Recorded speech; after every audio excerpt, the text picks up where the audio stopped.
Okay, I'm getting ready to open the garage door for the first time in the morning. One thing I noticed is that this roller is missing both bolts and it flops up and down. That can't be a good thing.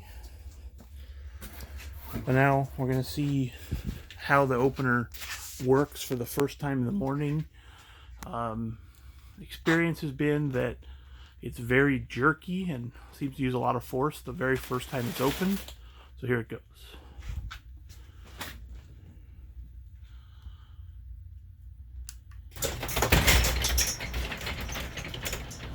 You see how it bounced and jerked that time?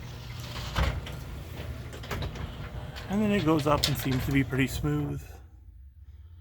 And put it back down. Again, seems pretty smooth.